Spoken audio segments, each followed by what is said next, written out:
Please join us for Founders Day 2018, Chaos, Complexity, and Creativity, on Saturday, March 24th, 2018, from 9 a.m. to 5 p.m. 3 keynote speakers, Sam Kimball's, Richard Tarnas, and Catherine Jones, will present on topics that synthesize various possible responses to the challenging complexities of the cultural, political, and environmental chaos that currently both unites and divides humankind. For more about that and other programs, visit our website, jungchicago.org.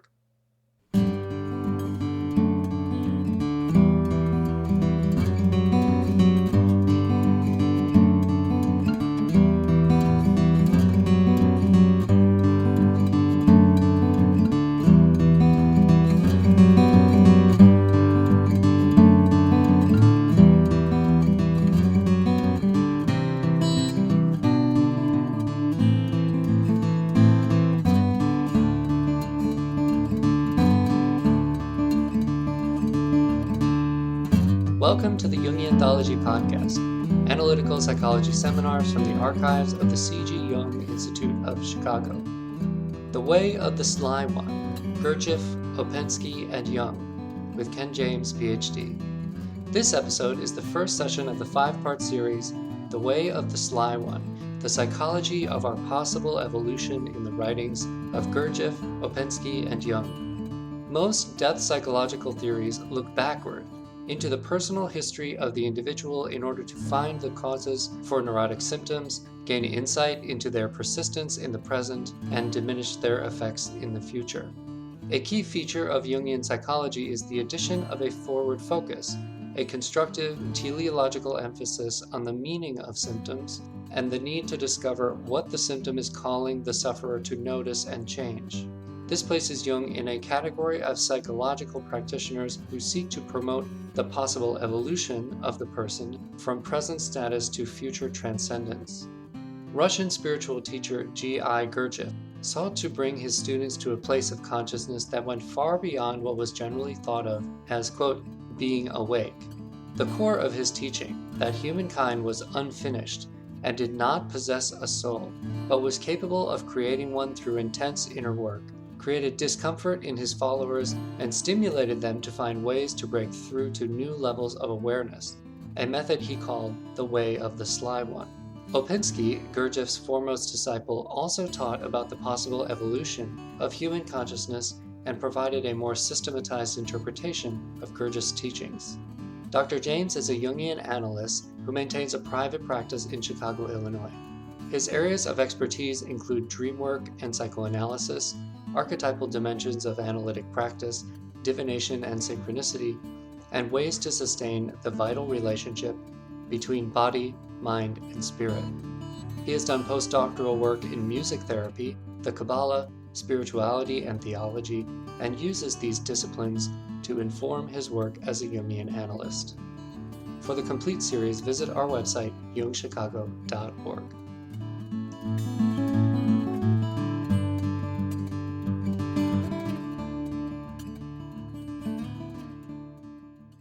You'll also notice, those of you that have had me for courses before, that there's no written material that I'm handing out to you, and I'm working with very light written material. This is in tradition, following the tradition of the Fourth Way, which is to train people not to try to take notes, record things, get things down in writing. I'm not about to tell you not to. But it is interesting when you realize that, for example, one of the books, In Search of the Miraculous, Fragments of an Unknown Teaching, is the other title of this book, was put together based on recollections of Ouspensky, of the teachings of Gurdjieff, because no recording in terms of writing down during any of the meetings was permitted. That was to encourage people to do the kind of inner work that was required, because of course one of the things that each of these teachers, each of these men, was attempting to do was to wake people up to the fact that they live in sleep, walk around in sleep, and die in sleep. And part of the work is to get the energies together enough to wake up, even if only for a moment. So this was real hard for me to come in here without any any writing at all. And I wasn't going to even have notes, but I just have a little bit, so it's not. Just page numbers mostly. Okay, I want to tell you about the books that are required for the class and then about some other books that I think it would be a good idea for you to get a hold of. One is In Search of the Miraculous. This is by Ouspensky. And this is, the other title of this, as I said, is Fragments of an Unknown Teaching. This is a summary of Gurdjieff's teaching, a systematic summary which Gurdjieff himself never produced.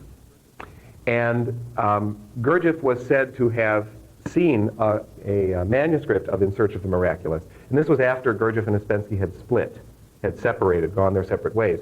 But Gurdjieff did say that this book did get the teaching down truly. So it has sort of the imprimatur of Gurdjieff. But this would be definitely not the way Gurdjieff would have taught in such a systematic fashion. Then Ouspensky's own book on the work, The Psychology of, this is his book too, but it's a summary of Gurdjieff's teaching, The Psychology of Man's Possible Evolution. I tried to make this title more politically correct when I titled the class, The Psychology of Our Possible Evolution. But these books are a product of the time in which they were written. This is a series of 5 lectures given by Ouspensky on the material in what has come to be known as the Fourth Way, and I'll explain the meaning of that term. So this book is a really remarkable summary of both the methods and teachings of Gurdjieff and Ouspensky. And then Jung's book, The Undiscovered Self. This is an earlier edition, but some of you have the newer edition, which is a series of essays that Jung wrote in the 50s that I find are remarkably similar in terms of their intent and their tone to the teachings of Gurdjieff and Ouspensky, which is why I thought it would be interesting to have a class that looked at all 3 of these in the same way. Now those books are required and they're fairly reasonable. There are a couple of books that you might want to investigate getting, one of which is even cheaper than all the books that I've asked you to buy, and the other is more expensive than all the books put together. There is a separate index put out to In Search of the Miraculous. It's an index by a British man named Anthony Blake, A.G.E. Blake. It's far more detailed than the index in the back of the book, In Search of the Miraculous. And this might be a good idea to get a hold of. I can give you the name of a mail order place that stocks these. It's called, Elizabeth Evans is the name of the proprietor. It's in California. By the Way Books. And I'll get the phone number and everything for you. It's a bookseller that deals almost exclusively in books of the Fourth Way. And that would be, it's a good one to know. And I'll Xerox some pages from our latest catalog. I think it's kind of a small-scale operation, but I've always found them to be very reputable, and they deal with both new and used books in this area. So that's indexed to In Search of the Miraculous. The other book that I really think, if you're interested and serious about studying Gurdjieff, you need to purchase, and that's All and Everything, which has the alternative title, Beelzebub's Tales to His Grandson. We talked a lot, myself and the people who run the program here at the Institute. This book costs $45. And they felt that for people who were not committed to studying it, that might be a little bit of a hefty price. Also, this isn't the kind of book that you're just going to read in however many weeks this class is going to go, 6 weeks, 8 weeks, whatever. Because, Gurdjieff is notorious for having paragraphs that actually are only 1 sentence but go on for about 3 pages. And the way it's written, you really have to do the kind of inner work that he is talking about just in order to comprehend it. Add to that the fact that when this book was first promulgated among Gurdjieff's followers, it was not in printed form. It was read aloud during the many dinners that Gurdjieff would have, during which time he would do his teaching. So when you really realize that for the early days of the existence of this manuscript, it wasn't in printed form. You could see how difficult it probably was for people to make heads or tails out of it. I'll be referring to parts of this, but it's a good book to have. Now, a little bit of editorial history here. This book was published a while back, and for a while was available in paperback by Dutton Publishers, and it went out of print. Jean de Zaltzman, Madame de Zaltzman, who was one of Gurdjieff's foremost followers, she recently died, I think a couple of years ago, at the age of 101, 102, something like that. She was an instructor of dancing, and after Gurdjieff's death, took over the teaching in France. She authorized a revision of Beelzebub's Tales that's published by another publisher. It's not this book, and it is called Beelzebub's Tales to His Grandson, which is the alternate title. Two Rivers Press, which is a publishing house that that stems from a Gurdjieff group. here in the United States, got together the funding to authorize a republication of this volume, All on Everything, which is an 100% facsimile of the original volume. Now, I've read both of them and compared them to the old copies that I have, and maybe there's a sentence or two that's made a little bit clearer in the Madame de Salzmann version than in this version, and if there are, I can't find them. So, you know, they're both pretty much true to the original. The de Salzmann one the translation is $5 more, but there's some other reason why I prefer this one over the other one, and that's the pagination. There is a very large index to All and Everything that's, I think, probably going to be republished shortly. It's as big as this. But that index is keyed to the pages in this edition. So if you're going to be investing in this at all, you're probably going to, at some point, want to buy that index, too. And that's why this edition would probably be a better one to buy, because the index is keyed to this edition and not to the other one. And there's there's all kinds of political things going on between the two groups that authorize the publication. So it'll be interesting to see if I can discover any differences, or if those of you that want to buy both, and we could read it together and see if you could find what words are different. Then there's another book that you might want to purchase if you can find it, sometimes in used bookstores. This has not yet become republished, although there are enough of them out there. Psychological Exercises and Essays by A.R. Orage, O-R-A-G-E, which is a summary of just exercises that were used by Gurdjieff groups to enhance one's development of self-awareness. It starts out with simple exercises like count down from 100 to 1, just all kinds of counting exercises, and it goes to advanced exercises like, there's a paragraph of about 50 sentences, and you're supposed to read it or hear it once and then try to repeat it or come up with as much as you want. The techniques that are taught in the fourth way are techniques to develop one's awareness so that if you work diligently using the methodology, you become more and more aware of just how asleep all of us are, and especially oneself. This was not a method of self-aggrandizement, but really a method to humble oneself when one confronts the fact that for most of our lives, most of the time, we're asleep. And this, of course, is what Jung was teaching. And it's the basis of doing any kind of work, as far as I'm concerned, using Jungian teachings or any of the other teachings that we're going to cover in this class. It is really to make us aware of how asleep we are, not so that we can punish ourselves, but so that we could work very hard for moments of awakening. And there's a sort of a difficulty here when we start talking about self-awareness and being awake, and that is when you talk about it, for a moment, you become awake. And so it's hard to believe that most of the time you're asleep. So it's been helpful to me in the course of the day to wake up occasionally, if that's granted to me, and realize how asleep I've been. Put me behind the wheel of my car, and unless I'm sitting on a bear trap, I fall asleep. And I'll go from wherever I'm starting out to wherever I end up, and I'll get out of the car and I'll think, no, where was I? And preparing for this class has made it even more, make you even more aware of how much asleep you are. Okay, the name of the course is The Way of the Sly One, Psychology of Our Possible Evolution according to Gurdjieff, Ouspensky, and Jung. The teachings of Gurdjieff and Ouspensky are often called teachings of the fourth way. And they're called that because in both Search of the Miraculous and Psychology of Man's Possible Evolution, there are 4 ways of spiritual awakening that are discussed. There are 3 traditional ways, and the 4th way, which is the way that's taught by Gurdjieff. The 3 ways of religious awakening are referred to as the way of the fakir or faker, the way of the monk, and the way of the yogi.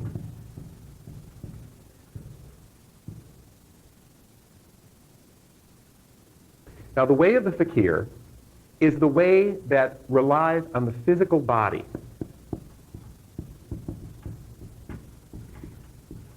Fakirs in India are those holy ones who take a position, for example, and don't move for 20 years.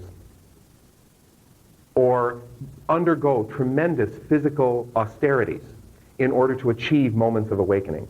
Sometimes they won't eat for months and months or years and years at a time. Or they'll sit in dung or on ground that's very hard, and they'll be without any clothing. It's a way that emphasizes austerity of the physical body. The way of the monk is a way that develops based on an emotional response to the divine. So the fakir works through the physical body, the monk works through the emotional aspect of the human being and strives for devotion, especially devotion of love and feeling toward whatever is considered the God or the divine source. And the yogi is intellectual. It seeks to understand. It seeks to engage in practices that lead to an ever deeper awareness on a cognitive level of the source or the Godhead, if you will. Now, Gurdjieff and Ouspensky refer to the way of the fakir as the first way, the way of the monk as the second way, and the way of the yogi as the third way. But each of these ways requires that we leave our ordinary life and go into a place or state of living that is apart from our ordinary way of life. So that each of these will lead to enlightenment if practiced diligently and sincerely. There's no doubt of that. But the difficulty with each of these is that it requires a complete separation of the one who practices it from one's daily life. So in fact, if awakening is achieved, and there's every possibility in each of these ways that it will be achieved, it's achieved apart from the collective. And the question of integrating back into the collective usually isn't even considered. It's the apartness that is almost championed in each of these. It's somehow that these methods set you apart from the collective. The fourth way is the way of the sly one.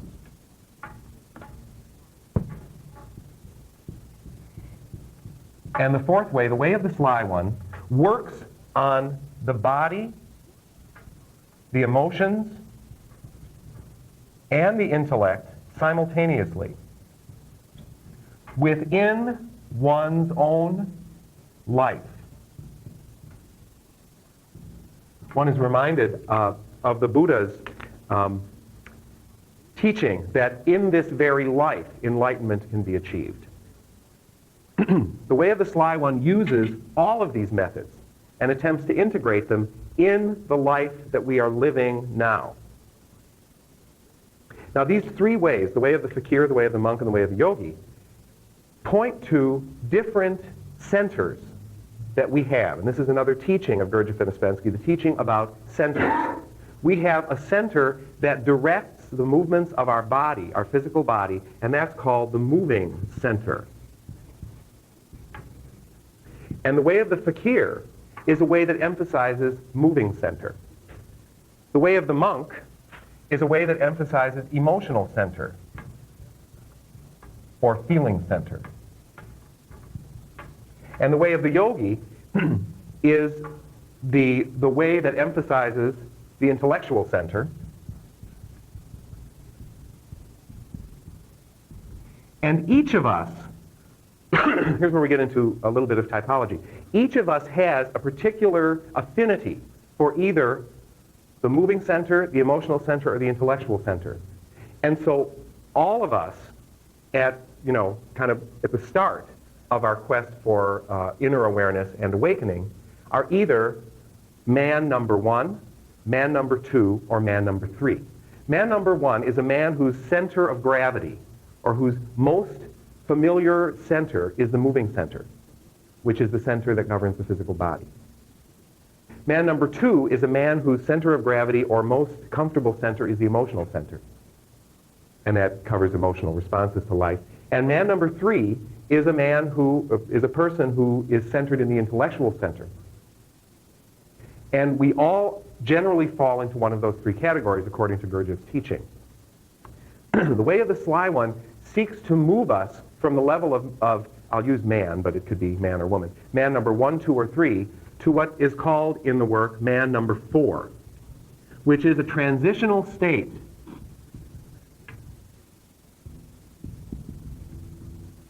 The teaching says that there actually are 7 levels of humanity. Man number 1, 2, and 3, which are listed here.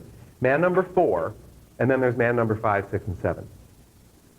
Now, rarely do you see in any of the teachings much discussion of man number 5, 6, and 7. Because these teachings were very practical.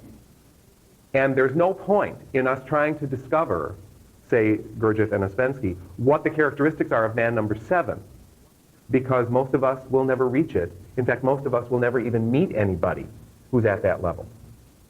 There were no claims made by either Gurdjieff or Ouspensky themselves to be man number 7. Now, there was a lot of projection of that, of course, from the followers of these people, just as there were a lot of projections onto Jung. And so people are scandalized when we hear about Jung's private life, just as people were scandalized when they heard about Gurdjieff's private life. Ouspensky's private life seems to have been pretty conventional, but then he was a mathematician. And I can say that because so was I. See, I'm not, casting stones without knowing what I'm talking about. I'm not anymore, but those were calm years. Anyway. But people were shocked when they discovered, sort of the secret life that Jung led, and everyone's scandalized by it. Well, Jung really didn't make a whole lot of claims for himself as being this great, enlightened, all-conscious being. Neither did Gurdjieff or Ouspensky, but all three of them did permit and sometimes contribute to a sort of an aura of mystery about them. So there's a little bit of trickster, I think, in all of these people. But most of the work teaching centers on man number 4, the transitional state, because all of the work seeks to bring us to the point where we are at the level of man number 4. Now, most of this is found in the book In Search of the Miraculous. And the teaching on the way of the sly one, or the 4th way, is found on page 48 to 50. And I just want to read a few lines from the book. The 4th way, it says, requires no retirement into the desert, does not require one to give up and renounce everything by which one formerly lived. The 4th way begins much further on than the way of the yogi. This means that a person must be prepared for the 4th way, and this preparation must be acquired in ordinary life and be a very serious one, embracing many different sides. Furthermore, a person must be living in conditions favorable for work on the 4th way, or in any case, conditions which do not render it impossible. It must be understood that both in the inner and in the external life of a person there may be conditions which create insuperable barriers to the 4th way. Furthermore, the 4th way has no definite forms like the way of the fakir, the monk, and the yogi. And first of all, it has to be found. This is the first test. It is not as well known as the 3 traditional ways. There are many people who have never heard of the 4th way, and there are others who deny its existence or possibility. In the second half of the class tonight and the next time we meet, we're going to be watching a film called Meetings with Remarkable Men, which is a film adaptation and dramatization of one of Gurdjieff's books. Gurdjieff himself actually wrote very few books. He wrote Meetings with Remarkable Men, which purports to be his autobiography. He wrote All and Everything, Beelzebub's Tales to his grandson.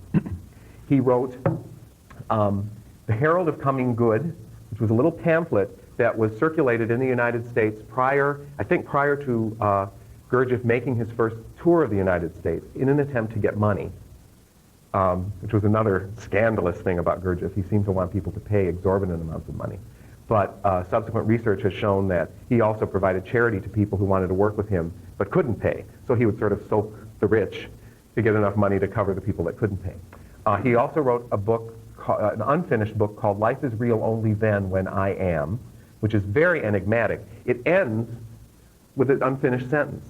And I'll bring it in one of the nights of the class, but the sentence is something like, and so the thing we must do to achieve full awakening is, then it ends. Now, of course, we're told that it ends because either he died before he could finish it, or, the final pages were lost, but I don't know. I think that that's probably, it ends exactly the way it's supposed to end. So we have Beelzebub's Tales, Herald of Coming Good, Tales of Remarkable, and then there's early talks of Gurdjieff. There's a collection of early talks of Gurdjieff that really isn't written by Gurdjieff. It's a summary of notes taken in classes, not in classes, but after classes that people remembered of Gurdjieff's teachings. And unfortunately, when I tried to pick a text for this course and I wanted to get one written by Gurdjieff, there was the All and Everything, which cost about $50, and all the others seem to be out of print. I do think that the By the Way Books has copies if you're interested, and I think that's just a good... She also carries a lot of books that people interested in Jungiana would like, but she really deals with a lot of rare or used books too, so it's a good resource. But that's about it from Gurdjieff's pen. Ouspensky has several books that he wrote before he met and worked with Gurdjieff, Tertium Organum, which is an early work of his on the 4th dimension. and on a new way of thinking. That's a not Gurdjieff book. Psychology of Man's Possible Evolution, which is a summary of Gurdjieff's teaching. Search of the Miraculous, which is a summary of Gurdjieff's teaching. And there's one other, whose name escapes me, A New Model of the Universe, which is Ouspensky's attempt to put together a way of conceiving of human life within the cosmos. And that was written when he wasn't yet a student of Gurdjieff, but I think he may have known a little bit about Gurdjieff's teaching. And then, of course, Jung, in contrast to these two gentlemen, wrote a lot. And we have a lot of his writings. So,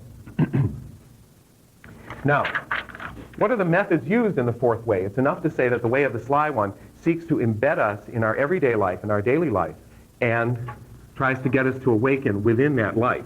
Let's look at some of the methods and some of the assumptions or basic teachings of the fourth way.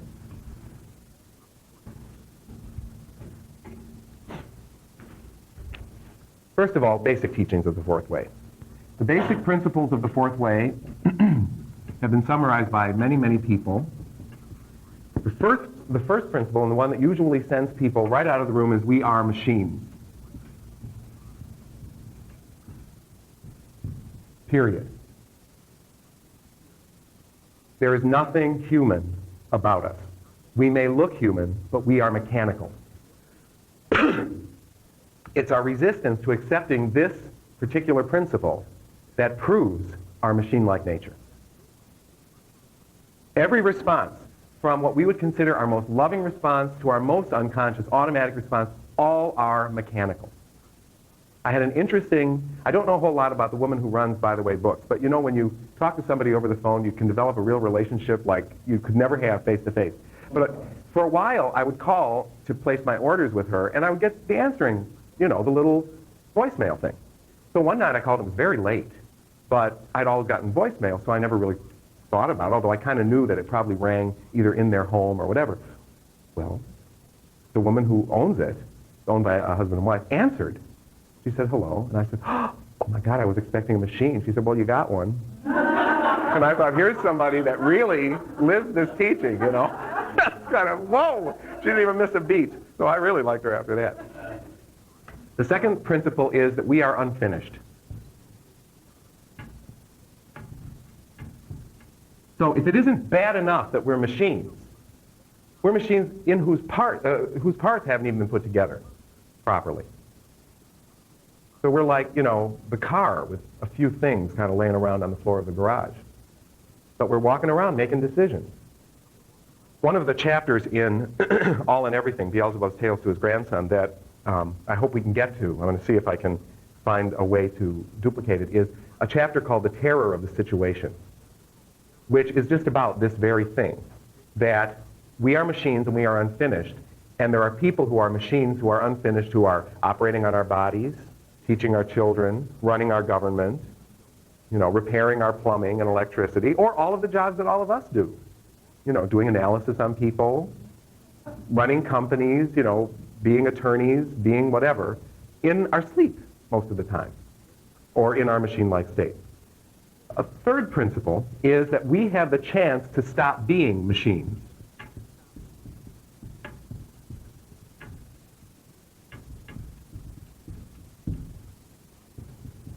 And we stop being machines by doing something called work.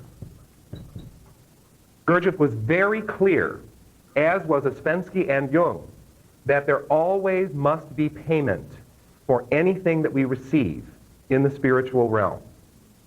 Now, most people who are too attached to their money interpret payment in only one way and run the other way because they don't want to give up any money.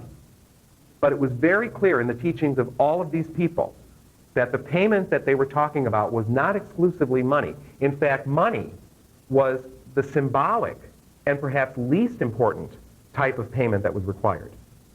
Gurdjieff spoke about the need to pay for our arising, meaning pay for our presence on earth. And the way we do it is through work. A student of both Gurdjieff and Ouspensky, John Bennett, who was from England, but he started work groups here in the United States, calls the kind of work that we must do in order to achieve awakening conscious labor, and intentional suffering.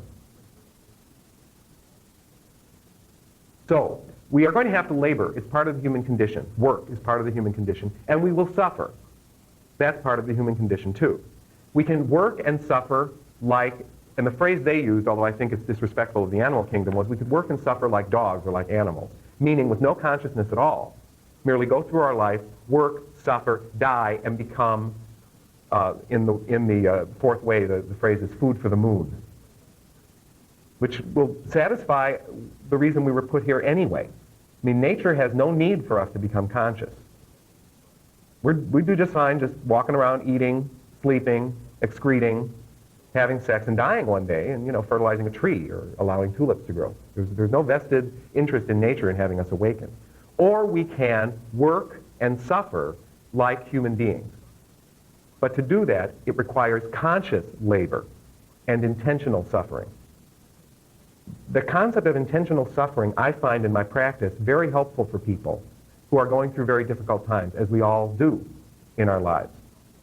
If you're going to suffer the loss of a loved one, the ending of a particular phase in your life, the coming of perhaps an illness that you didn't want but have to go through, you're going to have to suffer that anyway.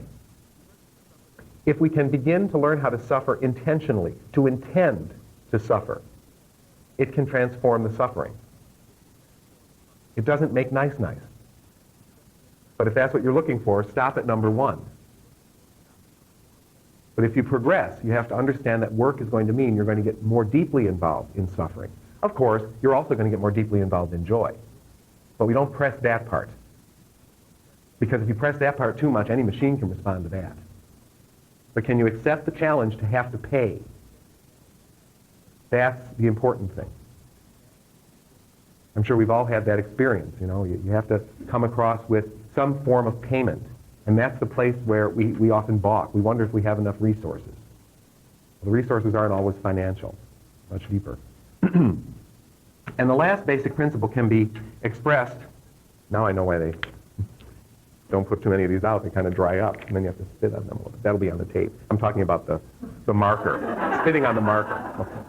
The fourth one is, we have, I'll put it in another color. Maybe red would be good. We have the possibility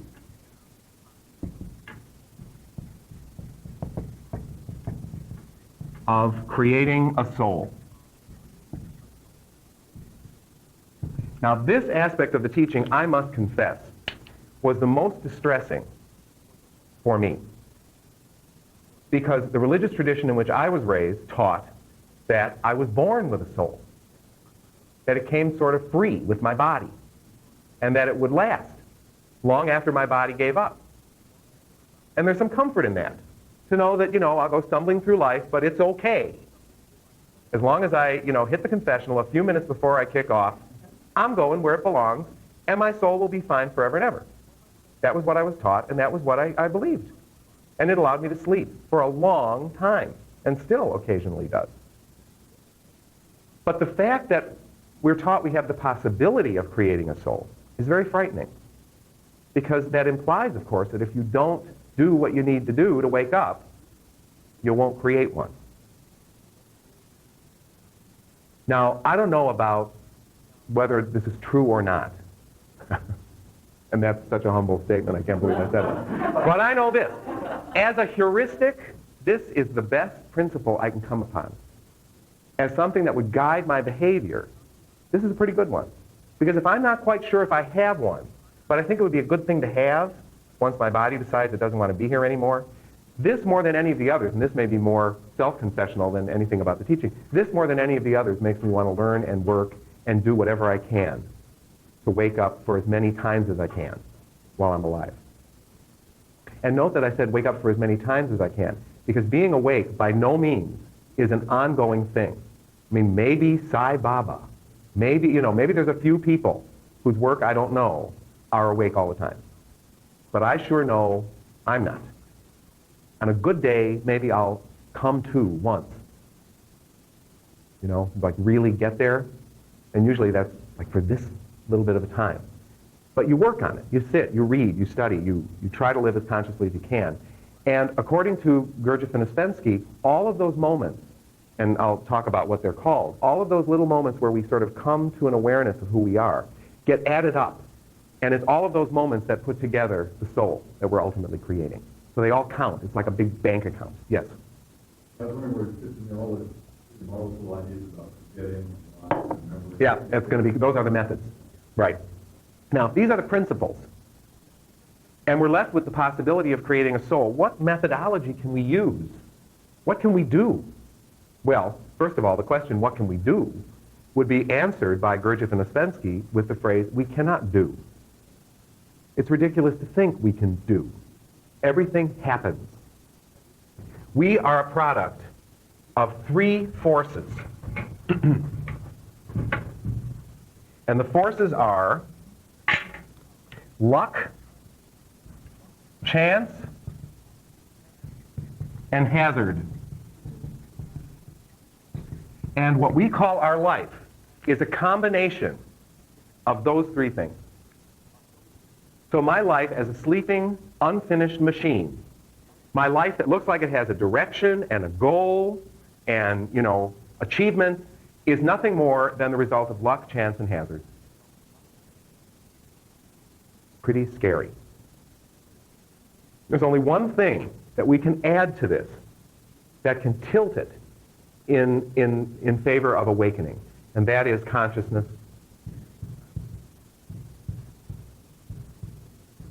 And that's why in all these teachings, Gurdjieff, Ouspensky, and Jung, consciousness is the most important thing.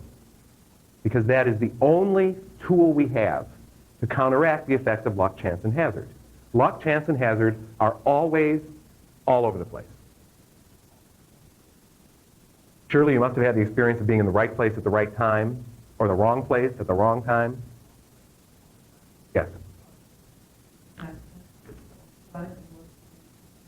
If you use the products of luck, chance, and hazard properly, consciousness can be distilled from it. That's exactly right. And that's in the teaching, person only comes to the fourth way because they discover it. Right. It's the same mystery for me. It's, how does somebody become conscious? How does somebody decide to stop a series of the paradigm of grace is just as good as anything to, it names something that's a mysterious movement that we really can't connect with. So how do we foster consciousness? Well, the first way is self-observation. This can be done by yourself, or it can be done in pairs or in small groups. It's merely going through your day and stopping at certain points and just observing who and what you are and what you are doing at that moment. There's an exercise that Gurdjieff used with some of his groups. In fact, it was one of the exercises that he demonstrated when he had a performance of his dances. He always billed himself as a teacher of dancing, Gurdjieff did. And he would put on these performances ostensibly to get money. And he put some performances on in Madison Square Garden in New York City.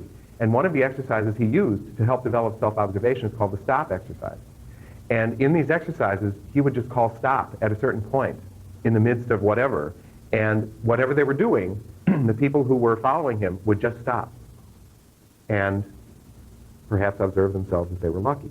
Well, in this performance, the entire group was running toward the orchestra pit. And Gurdjieff hollered, stop. And they did, but some of them just fell right in and didn't move. And it was scandalous. Everything in those days was scandalous. I think this was probably in the 30s. But that was an example of an exercise that was used to develop self-observation, the ability to observe oneself, the stop exercise. The second tool is self-remembering.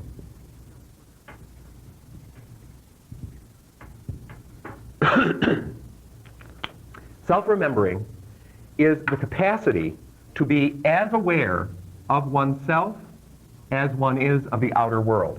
So, if this is the so-called outer world and this is the inner world, self-remembering is consciousness that has two faces, that is able to be fully occupied in what the outer world is presenting and also aware of one's presence in the outer world. Now, self-remembering can be accomplished using any or all of the centers moving center, feeling center, thinking center. Ideally, self-remembering would be accomplished by using all the centers.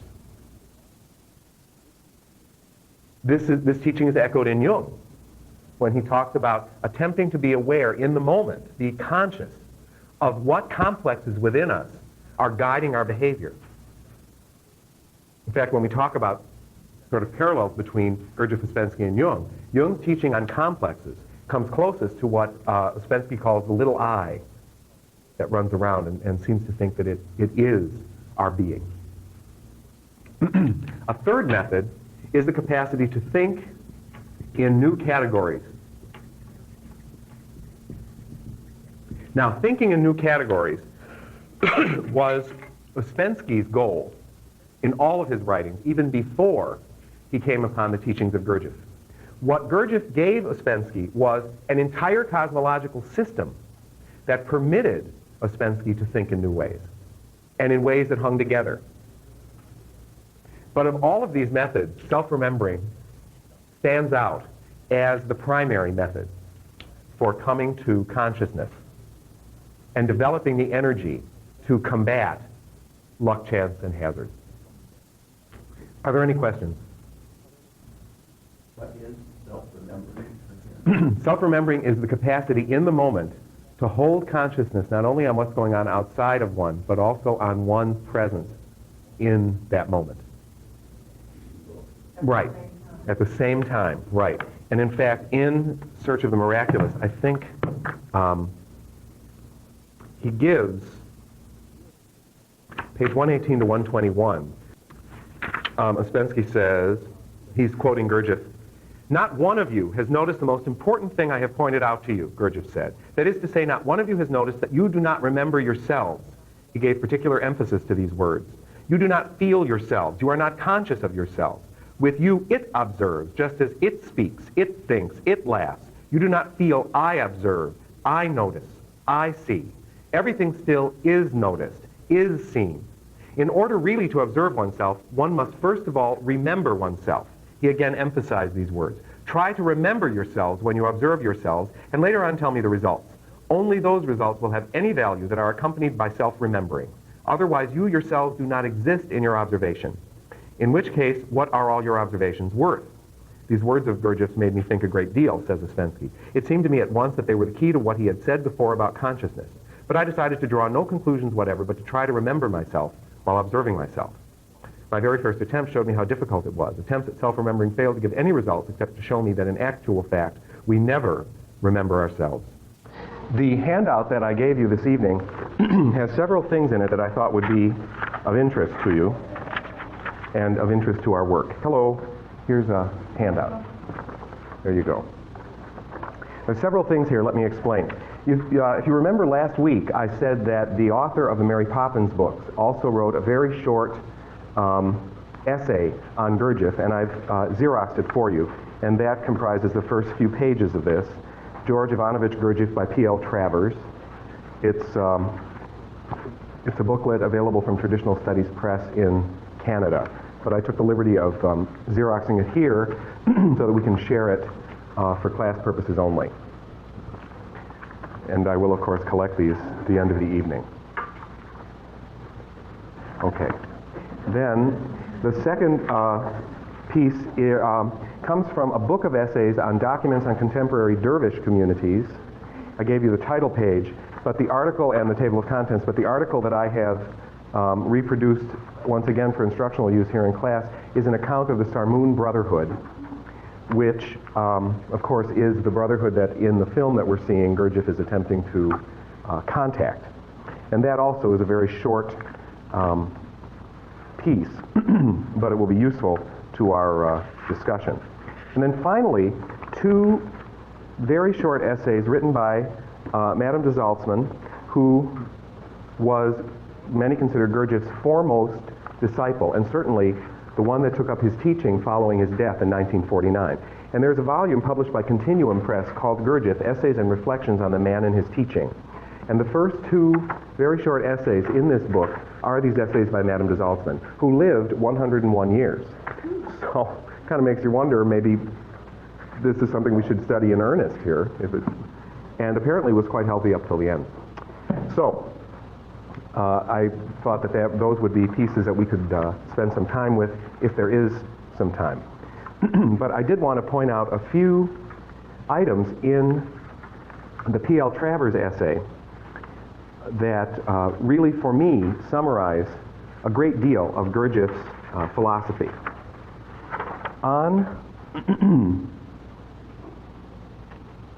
Here we go. On the page that has this line in the middle, so it's on the 1, 2, 3rd page in. Beginning of this page, his impact was tremendous. It was clear that he had come not to bring peace, but a special kind of inner warfare, and that his mission in life was to destroy men's complacency and make them aware of their limitations. Only by such means, by what he called conscious labors and intentional suffering, was it possible to bring about their inner development. That phrase, conscious labor and intentional suffering, is an important one for understanding the efforts that are required in fourth way work. And I also think the efforts that are required in Jungian work. Because what it says, the adjectives in that phrase are very important. Conscious labors and intentional suffering. There is nothing in our life that says we will not have to labor, and there's nothing in our life that says we will not have to suffer. Those are givens of the human state. What Gurdjieff asks is that we consciously labor and that we intentionally suffer. And that's what's different. This is not a method that will allow us to escape either labor or suffering. Those are part and parcel of what it means to be human. Rather, the method allows us a way to transform the necessary elements of labor and suffering through consciousness and intention. And one might say that all of the Gurdjieff-Ouspensky work, and I would also like to add, all of Jungian analytical psychology is about conscious labor and intentional suffering. What I think all of these three individuals have in common in their teaching is that nobody says you're not going to have to do it. That's never an option. But what is possible is that the labor and suffering that you must endure can be done consciously and intentionally. Tonight we're going to spend a little bit of time talking about what in the Gurdjieff writings, as transmitted to us by Ouspensky, might have to do with conscious labor and intentional suffering. There's a book that I'll bring in that was published maybe a little over a year ago called The Struggle of the Magicians. It's by the same man who wrote Eating the Eye, and his name is escaping my mind at this very moment. But I'll bring the book in. It's a book about the struggle between Gurdjieff and Ouspensky. And the title is taken from the name of one of Gurdjieff's dance works, The Struggle of the Magicians. So there is someone that has investigated that particular point, that particular issue. And that intrigues me because, of course, the split between Gurdjieff and Ouspensky mirrors, in the history of analytical psychology, the split between Jung and Freud. So it's kind of interesting that, we have that sort of coming together, blending, and then a breaking apart rather abruptly. And it really was never fully mended, the split between Gurdjieff and Ouspensky. And there were times when people who were following one group were forbidden from associating with people who followed the other. It was fairly, there was a lot of asperity between the two groups. And that, of course, mirrors the difference between Jung and Freud and the people who followed one versus the other. So that's kind of interesting. There are a few books that do present that, at least from the point of view of the Ouspensky groups. There's a book by Ouspensky called The Fourth Way, which is a series of question-answer sessions taken from these group meetings. There's also two other books that have been published by Ouspensky, A Record of Meetings and A Further Record. By the end of class, we'll have a whole list of books about these people, and these are three by Ouspensky. There are also some books published by followers of Gurdjieff that try to describe his meetings, which usually occurred around dinner. There's a book by Rena Hans called The Diary of Madame Ego Poursuite, which is French for sewer for sweets, which was the nickname that she was given by Gurdjieff, where she describes the toast to the idiots that he used to use at his dinners. So I think what makes the teaching groups difficult to describe is the fact that they were very organic and didn't seem to have an agenda based on the person who was supposedly in charge. For example, in some of the later groups that Gurdjieff ran in Paris, he would just have someone read a chapter from Beelzebub's Tales to his grandson, and that was it. And then people would ask questions or not, depending on what was happening to them. But those three books by Ouspensky will give you, the fourth way is readily available, I think, and that'll give you an example of what goes on at the groups, which is pretty non-remarkable. One thing that he did call people on rather regularly was asking questions that he called formatory, that didn't really come from an active participation in one of the three centers, the moving, the emotional, or the thinking center. The formatory question was part of formatory center, which is, a center that just acts like an automaton. This would be a kind of question that would be asked, for example, to boost your persona up in the face of your group mates. That would be a formatory question, as opposed to a question that really mattered. Yeah. My goal in this is to get people to be thinking about these three writers and attempt to not necessarily blend or reduce one school of thought to another, but it has always struck me that there are similarities in method and results, although not necessarily in terminology, between Jung and Gurdjieff and Ouspensky. I think that all three of these people were trying to bring those that followed them to the same place, to the same understanding, but they did it in different ways. So that's my goal. I think that the writings of Gurdjieff and Ouspensky for too long have been housed over here in kind of the esoteric section of the bookstores and not placed where I think they belong, which is on the shelves of psychology and theology. As Jung also. I think Jung spends too much time just on the psychology shelf. I think he needs to be brought over to the esoteric shelf and the religion shelf, because I think that there's something there in all of those fields. But that really is my goal. And I think when you start to interact with these ideas, it can't help but awaken something in you, what Gurdjieff called magnetic center. That when you begin to look at these ideas and consider them deeply, something happens, and Jung, of course, would call this the awakening of synchronistic moments. Something happens, and all of a sudden things start happening to you that bring more of what you need to grow in this direction spontaneously.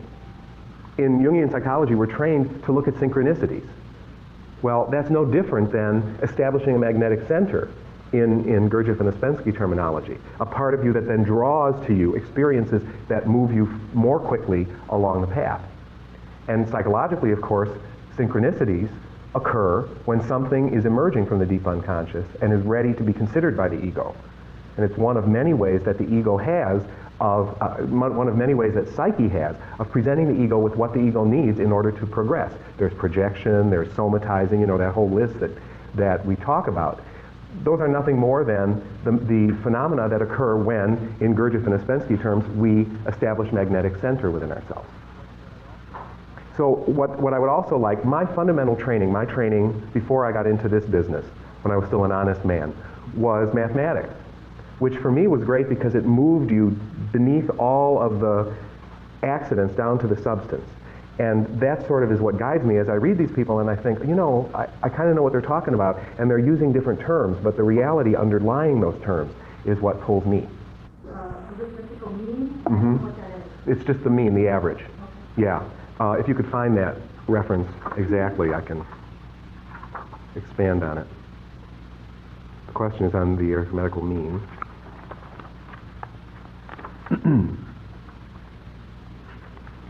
Anybody else remember it or know where it is? Okay.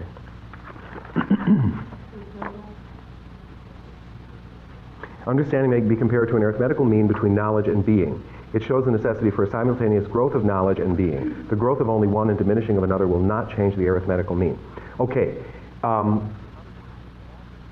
In other words, the average of one's knowledge and being comes out as understanding, which is the arithmetical mean or average of these two. And if I increase my knowledge, but my being goes down. Just like if let's say I have two numbers, 7 and 7.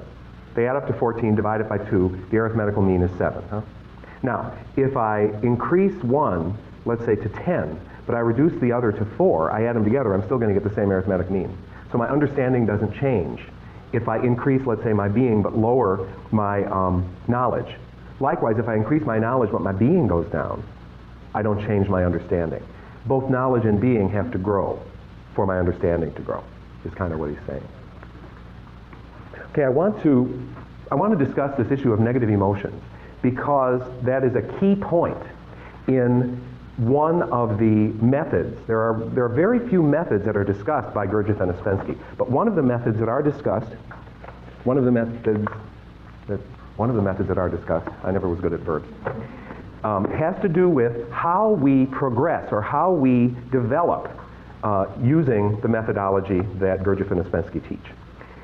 Now, in Search of the Miraculous, there's a discussion of 3 being foods, and the discussion of these 3 foods begins on page 181. I'll just read it, and then I'll kind of give you an explanation of what's going on, and it is tied to negative emotions. All the substances necessary for the maintenance of the life of the organism, for psychic work, for the higher functions of consciousness and the growth of the higher bodies are produced by the organism from the food which enters it from outside. The human organism receives 3 kinds of food: the ordinary food we eat, the air we breathe, and our impressions. So that the 3 kinds of food that are talked about, the 3 kinds of being food are food, air, and impression. And then in the pages that follow, there are a tremendous number of diagrams and explanations for how each of these being foods is transformed by the law of octaves. The law of octaves is called by Gurdjieff by the big, very strange name of heptaparaparshanak. You see, just like Jung, Gurdjieff brought all these terms, and they sort of shock you, and that's precisely the reason, I believe, why these terms are used. Heptaparaparshanak is the law of octaves or the law of 7. And a way to remember that, of course, is hept. Hepta is the root for 7, a heptagon. There's another basic law, fundamental law, and that's the law of 3, which is called, by Gurdjieff, triamazekamno. And here again you have the tria for 3. The law of 3 and the law of 7. Heptaparaparshanak is also called the law of octaves. And last week when we were showing how the Enneagram was set up, we saw that the law of octaves was operative in the zigzag line. And the law of 3, or the triamazekamno, was in the triangle connecting points 3, 6, and 9. Now, each of these, food, air, and impressions, is transformed by the organism according to the law of octaves. Now, food pretty much is taken care of by our organism. We transform the first being food sort of organically, completely unconsciously. Even people who are in comas can metabolize, provided that the foodstuff can get into them. And that is particularly germane because, of course, we're all in comas, according to Gurdjieff and Ouspensky. It's just that our coma looks different, but we're pretty much all asleep. Now, air only is transformed so far, according to Gurdjieff and Ouspensky, through natural or unconscious or automatic processes. And for air to be transformed more fully, for the organism to be able to take from the air we breathe the subtle substances that are needed to create, remember the goal of this work is to create the soul. That's very important because the fundamental teaching is that we do not have a soul, we must create a soul. And so given that, this becomes a matter of our ultimate concern. Because if we don't get the substances needed to create a soul, when we die physically, we're gone. And pretty much people can't stand that too much. I know I'm uncomfortable with that myself on occasion. On other days, I think that'd be okay. Okay, so in order to distill from the air the subtle substances that we need to begin to create a soul, certain things have to happen. And the impressions that we take in, the things we see, the things we hear, all of that, will be transformed only slightly, automatically. And in order to transform those, you really have to do something to get them to move along the law of octaves, or the heptaparaparshinok. Now what's needed to transform, what's needed to transform food, the more subtle elements of food, certainly of air and definitely of impressions, to move them along their own octaves. Each of these develops according to an octave, do, re, mi, fa, sol, la, ti. Okay, and at each point in the octave, there's a transformation that's necessary. There's something that needs to happen to push them. And in fact, if you know anything about octaves, you know that there are two places in an octave where the difference between one note and another changes. Do, re, mi, fa, sol, la, ti, do. Between mi and fa and ti and do, there's only 1/2 step, as opposed to between all of the other notes in the octave where there's one whole step. So from do to re, I'll write them, do, re, mi, fa, sol, la, ti, and do. Between mi and fa, there's only a 1/2 step difference, and between ti and do, there's only a 1/2 step difference. At those points in the octave, unless something happens to the energy that's being transformed, it will change direction and become something other than what it should. Now there are diagrams in here that I won't find because I'm looking for them, but let's see if I will, that show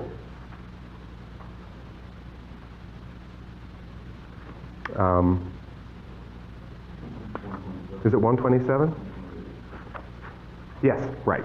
Thank you. Page 127, 128. You see that if everything were progressing as we wanted, this octave should just go do, re, mi, fa, sol, la, si in a line, because that's what we want, the line being the symbol of the kind of development that we want. But because of the discontinuity or the peculiarity in the octave between mi and fa, it diverts a little bit.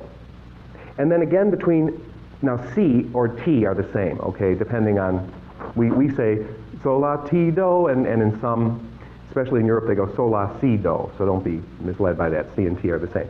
Between si and the next do, there's again only a 1/2 jump, and if something doesn't come in to move that forward, it changes again, so that what would happen is instead of this nice straight line that should take us nicely on evolution, which is the whole point of the law of 7, these little discontinuities in the octave cause development to fold back on itself, and this is a wonderful example of what we in analytical psychology call the repetition compulsion.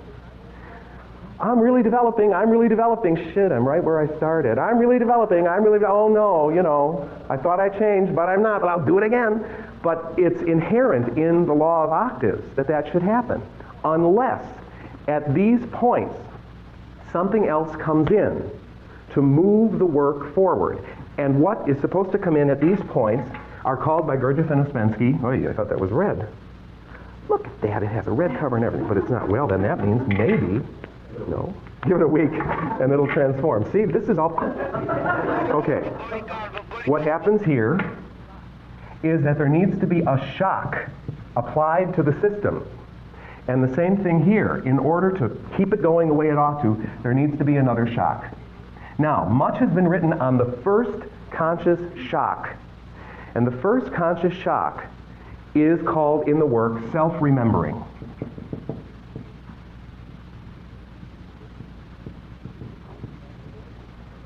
This is the activity that we take to remember ourselves in the moment of receiving impressions.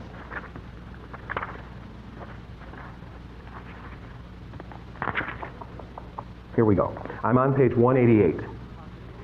There is, however, a possibility of increasing the output, that is, of enabling the air octave and the impression octave to develop further. For this purpose, it is necessary to create a special kind of artificial shock at the point where the beginning of the third octave is arrested. This means that the artificial shock must be applied to the note Do 48. Don't worry too much about that. This gets incredibly complicated. It has to do with where these octaves start, so bear with me. But what is meant by an artificial shock? It is connected with the moment of the reception of an impression. The note Do 48 designates the moment when an impression enters our consciousness. An artificial shock at this point means a certain kind of effort made at the moment of receiving an impression. It has been explained before that in ordinary conditions of life we do not remember ourselves. We do not remember, that is, we do not feel ourselves, are not aware of ourselves at the moment of perception, of an emotion, of a thought, or of an action. And the point that he goes on to make in this paragraph is that The first conscious shock is self-remembering. That if we can train ourselves to remember ourselves in the moment of receiving an impression, that activity provides the shock needed to move the octave along without having that divergence or the change in direction.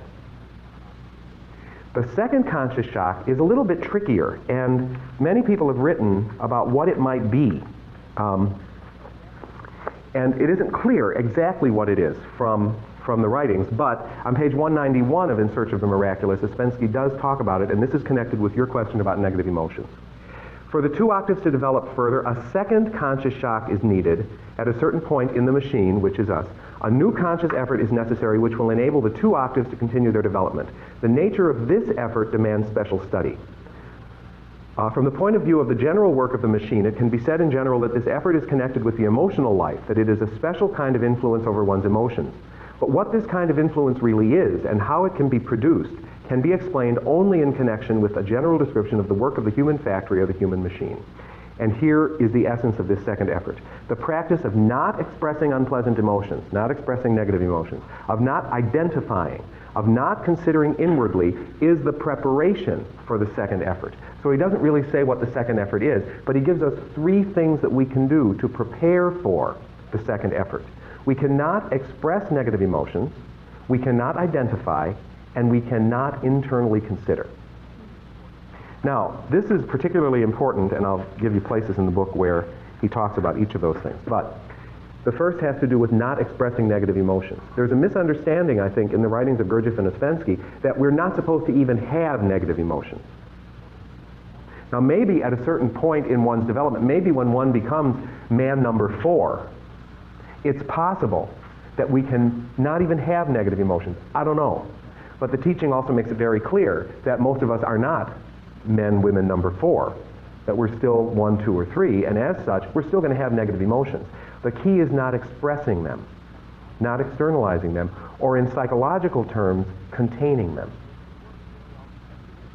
When we work very often analytically, and we come upon an issue where someone all of a sudden is seeing for the first time the manipulation of a good friend or a family member, how they've been sort of pushed around all their lives very subtly by someone who uses passive-aggressive tactics or who knows what.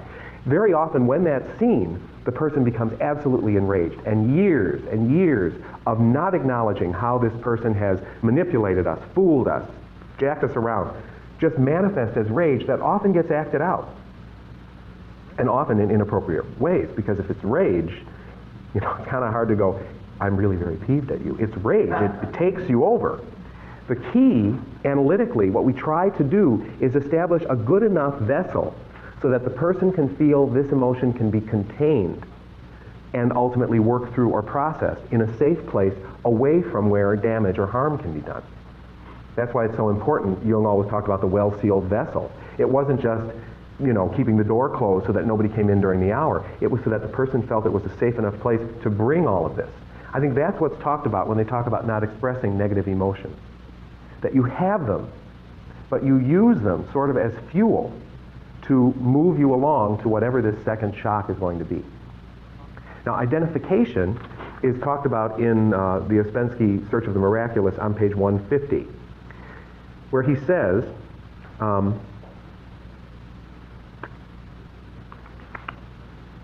and this is in connection with self-remembering, and this deprives man's views and opinions of any stability and precision. A man does not remember what he has thought or what he has said, and he does not remember how he thought or how he spoke. That's because if we don't remember ourselves in the moment, all that just goes away. This in its turn is connected with one of the fundamental characteristics of man's attitude toward himself and to all his surroundings, namely his constant identification with what at a given moment has attracted his attention, his thoughts or his desires, and his imagination. Identification is so common a quality that for purposes of observation it is difficult to separate it from everything else. Man is always in a state of identification, only the object of identification changes.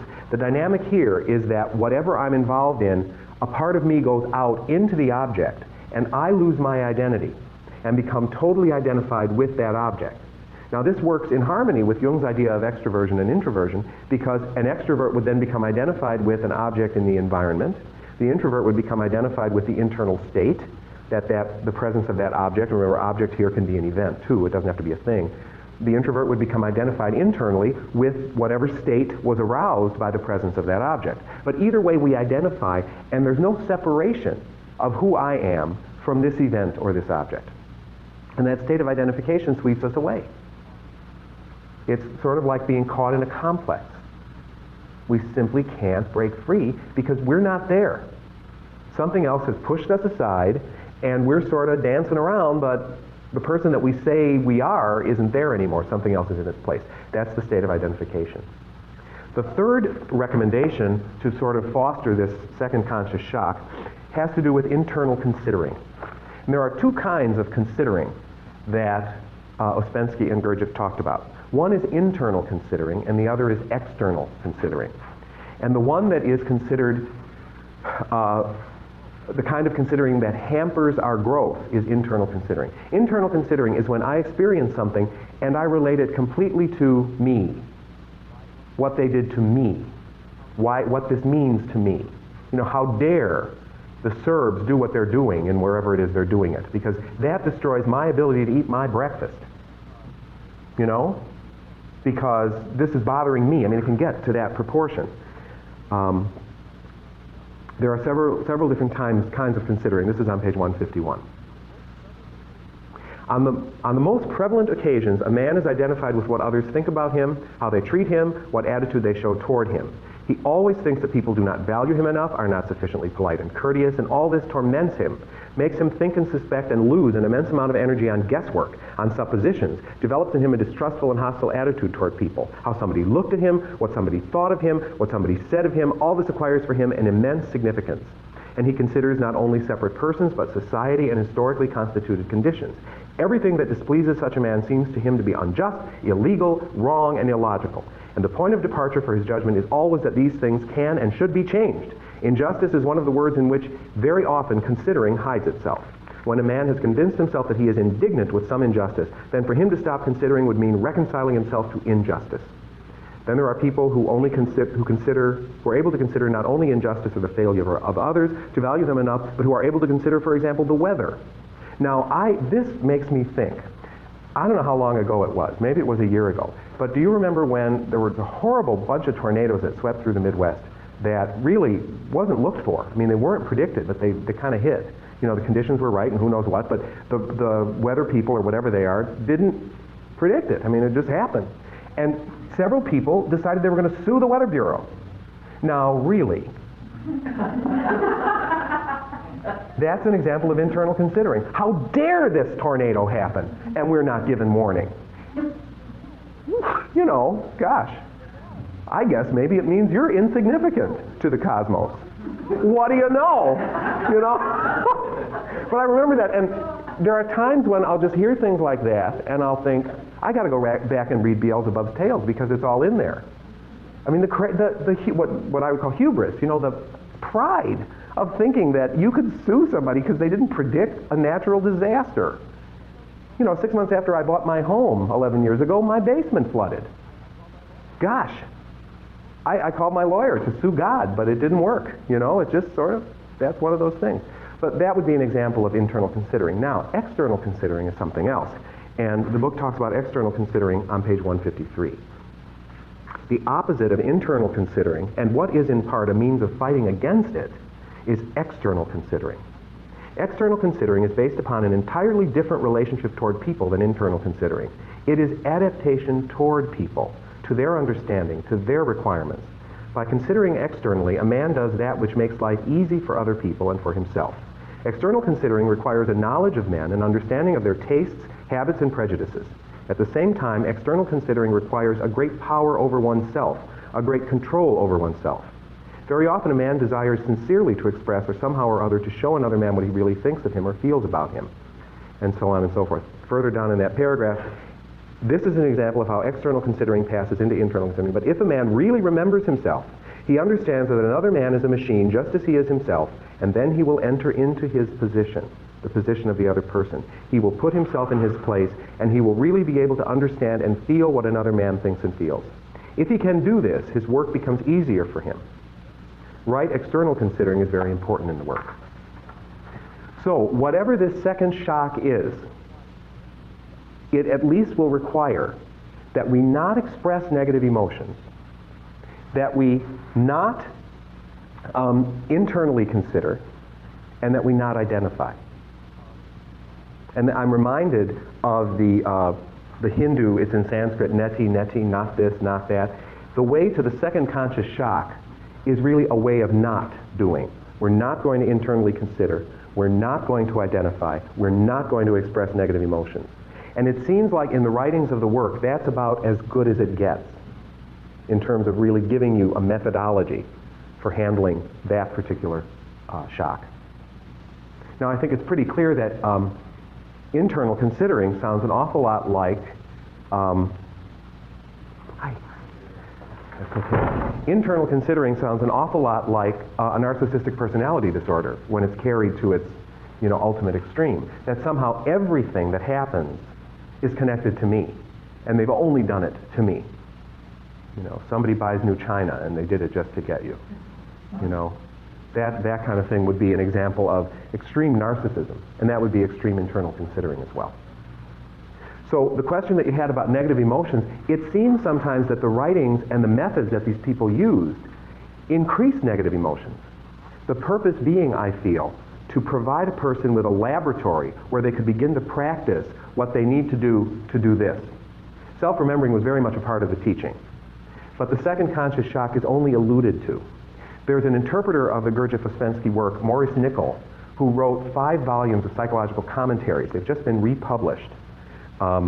They were out of print for a long time. They were republished once by Shambhala, and I don't think they did well. I mean, they're not the kind of thing you'd buy to read real fast on a Sunday afternoon, But they've been republished in a nice 6-volume version, the 5 books and the index.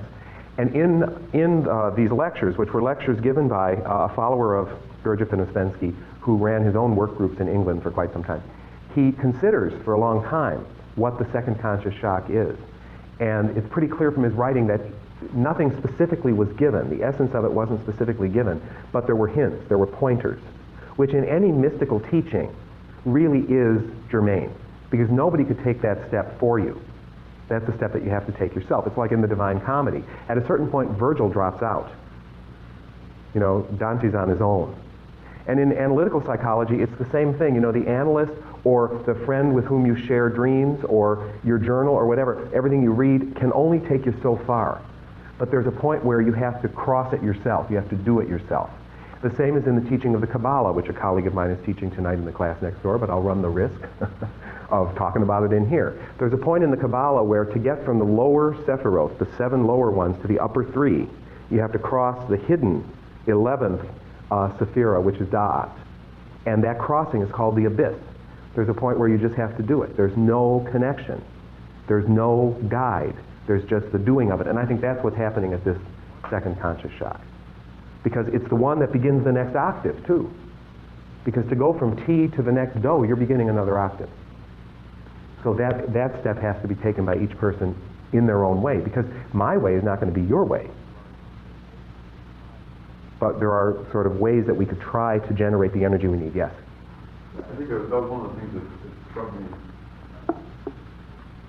just kind of in a very strong way. He was talking, I forget what part of the miracles on the different identities one has, which is what persona and whatnot. He says there's a time when you're caught off balance and you're between identities. And it's that brief second in between you found that identity, you work at it, and you go, aha, and that's the reaction. Right. It's like the Zen koan, show me your face before you were born. Aha. What does that mean? The face before this persona that I now wear was born. Who is that? And I think you're right. It's that space in between those little eyes. That picture in here. I love the picture of the circle with all the eyes. It almost looks like a fly eye, This one. That's our situation. And we say I. And because we have that word and because we have a body, we imagine that we're whole, that we're a unity. And so when I say I like coffee, I like tea, I like this, I like that, we think that it's the same I that's talking all the time. And clearly it's not, because we contradict ourselves. And the whole idea that we call it a contradiction implies that we think we're whole. We would never say that we contradict ourselves if actually there were 7 people standing here. Wouldn't be a contradiction. It would just, oh, well, that one likes this, that one likes that, you know. If I like chocolate ice cream and you like vanilla, no one's going to say we're contradicting each other. We're two different people. Well, we're a lot more than two different people, is the whole point of this teaching. And the way I put it, you know, the I that makes the appointment 1 month down the road is not necessarily the I that has to fulfill it. So the morning that comes that you have to do what the one I said you would do, and you're going, I don't want to do this. I hate this person. I hate this event. I don't want to do it. Well, but I said I would, but now I don't want to. Oh my God. And well, because the I that said you would, or in Jungian terms, the complex that said you would, is not the complex that now feels it has to fulfill it. And so there's a tremendous pull that we experience inside ourselves. Okay, yes? It's the idea that if we, yes, precisely, if we can remain present, go ahead. He doesn't need you to prove that you are not. The real thing is to realize it's not any stable thing. Right. Right. See, if we work on self-remembering, and see, here's where I think Jung's notion of the self, of course, this isn't in the Ouspensky Gurdjieff writings, but self-remembering, if my ego, that is so easily swept away by this, that, and the other thing, can remember the self as much as possible, then all of the many contradictions cease to be puzzling. They just become facts, and I won't run away from them. Because the only thing that gives me coherence, the only thing in my personality from a Jungian perspective that gives me unity is the self. And the ego's relationship to the self is what allows the ego to experience unity. The ego can't experience on its own, because it can't experience unity on its own because the ego's pulled, you know, to this complex, or defend, which is what the ego does best. And it has to, in order to allow us to get up and go to work. But if we can drop down to that level of the self, then the ego can let up a little bit and laugh sometimes. You know, oh well, I guess I got a little identified with a negative father there when I yelled at you and told you you shouldn't drink coffee in your cubicle. Sorry. And you know, you kind of begin to open up to the fact that you contain contradictions, and that itself is not contradictory to who you are. So I think, yes, self-remembering is a way for us to get some sort of constant in the midst of the flow, in the midst of the turbulence. Right.